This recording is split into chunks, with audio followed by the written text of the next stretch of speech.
नमस्कार दोस्तों, ज्ञान सेंटर चैनल में मैं विपिन आपका बहुत बहुत स्वागत करता हूं। और आप लोगों ने क्वेश्चन किया था कि भाई पावर फैक्टर पैनल के तो तूने वीडियो बना दिए, डायग्राम के भी बना दिए और फिर यहाँ पे प्रैक्टिकल भी बना दिया, मगर पावर फैक्टर बैंक के अंदर क्या आता है वो नहीं बताया, किस तरह से वायरिंग आती है, क्या क्या इक्विपमेंट आते हैं। तो चलिए देखते हैं practical power factor bank open करके तो उसके अंदर क्या आता है। जिस तरह से नाम है, बहुत सारे लोग इसको कैपेसिटर बैंक भी बोलते हैं। तो कैपेसिटर क्यों सिर्फ ओनली कैपेसिटर ही लगाया जाता है या और भी कुछ इक्विपमेंट आते हैं तो उसका नाम क्या है, यूजेस क्या है, सारी चीज़ें देखते हैं। चलिए प्रैक्टिकल वीडियो के साथ। तो यहाँ पे आपका क्वेश्चन आया था कि कैपेसिटर बैंक के अंदर क्या होता है, जो कि इसका नाम ही कैपेसिटर बैंक है। और अगर स्पेसिफिकेशन की यहाँ पे मैं बात करूँ तो आपको दिख रहा होगा ये केवीआर 10 केवीआर का है। टेम्परेचर लिखा, वोल्टेज 440 यानी कि 3 फेज के लिए 50 hertz frequency, installation level 3 kilowatt यहाँ पे लिखा है। और तो ये रहे इसके स्पेसिफिकेशन। उसके साथ साथ इसको आपको इस तरह से कनेक्ट करना है डेल्टा में।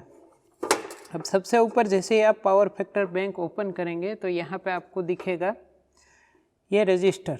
ये रजिस्टर क्यों लगाया हुआ है कि जब भी आप इसको डिस्कनेक्ट करें तो कैपेसिटर में कैपेसिटर चार्ज रहता है, उसके अंदर पावर रहता है। तो जब भी आप इसको डिस्कनेक्ट करें, गलती से भी हाथ आपका टच हो गया तो कैपेसिटर जो चार्ज होते हैं उसका करंट आपको लग सकता है।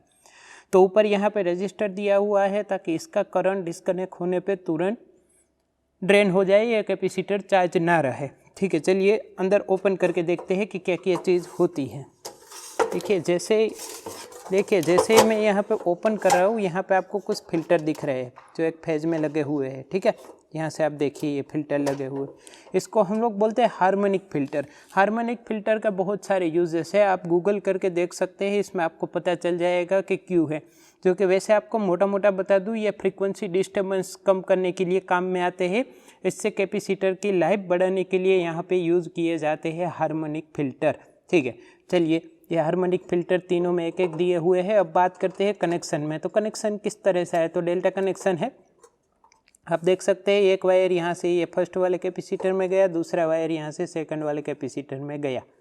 और अगर इसकी बात मैं करूँ तो यहाँ से ये फर्स्ट वाला वायर ये कैपेसिटर में गया और ये दूसरा वायर जो वायर है ये थर्ड वाले कैपेसिटर में गया है। अगर ये वायर इसमें ही गया है तो इस तरह से डेल्टा कनेक्शन होता है, जैसे हम मोटर में करते हैं उसी टाइप का कनेक्शन होता है। और ये रहे इसके अंदर के कैपेसिटर, लास्ट में यहाँ पे कैपेसिटर यूज़ किए जाते हैं।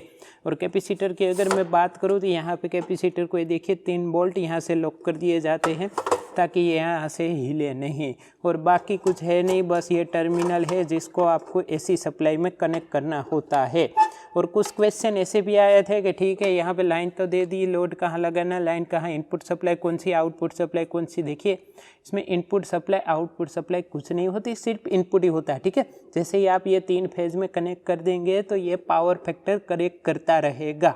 इसमें से पावर दे के कोई बाहर नहीं निकलना है, सिर्फ कनेक्ट करना है यहाँ पे 3 वायर, मगर डीजल जनरेटर के कनेक्शन में नहीं, जो गवर्नमेंट की तरफ से या फिर कोई कंपनी की तरफ से जो आपके यहाँ इलेक्ट्रिसिटी आ रही है उसका पावर फैक्टर ठीक करने के लिए इसका यूज़ होता है।